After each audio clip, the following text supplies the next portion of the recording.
here's what I want to know. What does it feel like? What does somebody sound like? What is it like to talk to a complete jerk? To talk to a narcissistic person? To talk to somebody that's self-absorbed? To talk to somebody that's annoying? Any one of those traits, self-absorbed, annoying, a complete jerk, you know what? What's it like to communicate with somebody like that? What do they sound like? First of all, I, me all the time. There's no room for dialogue whatsoever. And it's always my fault. It's always your fault. I didn't do anything wrong. It's your fault. You did it wrong. From my perspective. Self-absorbed. I like that. Yeah, I, me, self-absorbed, always my fault, never your fault. Who else has got something? What's it like to talk to a jerk? What's it like to talk to an annoying person? What does an annoying person sound like? They sound like a pain in the ass. They sound like a pain in the ass. How does a pain in the ass sound, Felicia? They're unrelentless usually, and they give you a hard time, and they don't really let up. And they're unreasonable. Unrelentless, hard time, they're unreasonable. I love it. All right, who else has got something? What does a jerk sound like? What does an annoying person sound like? They don't listen to you, Matt. They don't listen.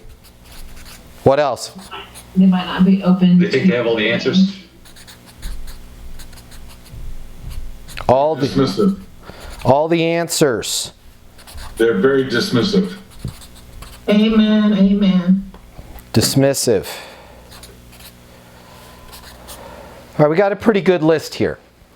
To talk to a jerk, to talk to an annoying person, it's I, me, they're self-absorbed, they're a pain in the ass, they're unrelentless, they give you a hard time, they're unreasonable, they don't listen to you, they have all the answers, they're dismissive. Does any one of us on this call want to be a jerk? No. Do we want to be annoying? No. Yet, a lot of times in sales, unbeknownst to us, unintentionally, without malice, we end up sounding like this list. We end up sounding self-absorbed. We end up sounding self-centered, right? Our product is great. We can save you 17% on this. We can recapture your billing. We can help your people be more efficient. We can help you hire the best people. We can improve your marketing expenses.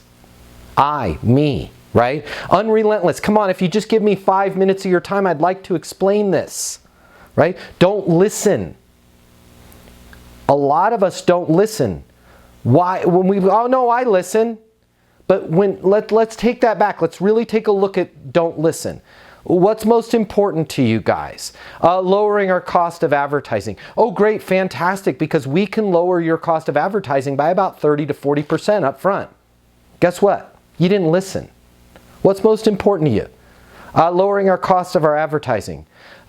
Got it. Can you give me a specific example of what you mean by lowering your costs? Well, last quarter we did a campaign, and to be honest, I feel like everybody looked at the campaign, but none of those clicks that came through were our correct kind of customers. Why do you say that? That's somebody that listens, okay? That's somebody that's understanding. And here's the problem. In our job, in our career as salespeople, we get a lot of rushes of adrenaline, right? And we think, man, this is an opportunity for me to really help this person.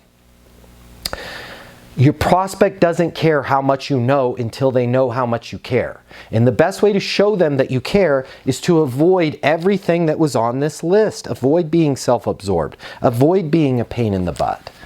What is the tonality that we want to have? What do we want to sound like? Because we're all different people.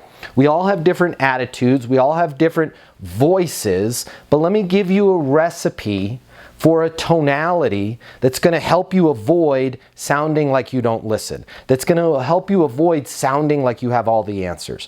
That's going to help you avoid being dismissive. And that tonality is kind of like you're trying to find the words.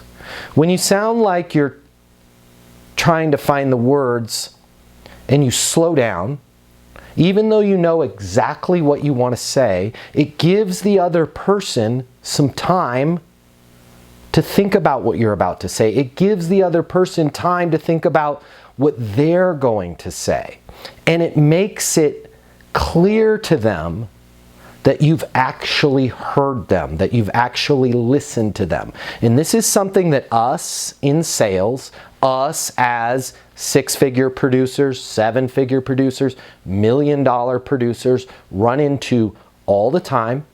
And people in healthcare, doctors, physicians, nurses run into this all the time. It is a mistake we all make, and we're going to continue to make. But we can strive to get better. And the mistake is this.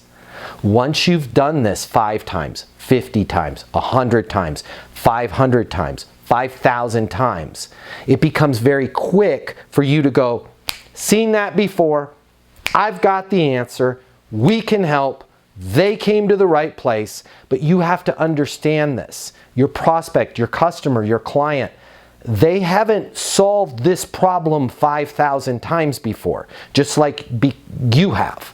So they're going to be a little bit slower at arriving at the destination than you are. And the worst possible thing you can do is jump from the beginning to the end quickly. When we slow down in the beginning and allow that prospect time to catch up, we're going to speed up the result in the end. But when we find ourselves saying like, man, Alex, I'm really glad you called me about this because I've got a new thing that's going to be able to give you additional revenue through doing hormone replacement therapy there at the practice. Does it make sense for us to get this in place? No. Lost another one, right? Slow down. Now, doctor, talk to me about what's going on with your revenue right now. Well, it's down a little bit. When you say down a little bit, can you give me a specific example? Yeah, it's down about 17% for the year. Why do you think that is? Well, you know, a lot of our clients are looking for other treatments and things that we don't offer. Things that you don't offer? Yeah, I mean, we've been trying to do bump. Slow down. Have a calm tone of voice. Even though you're really excited that you can help this person for the right reasons, the more excited you get and the faster you talk, the more you're only going to push them away. Does that make sense, guys?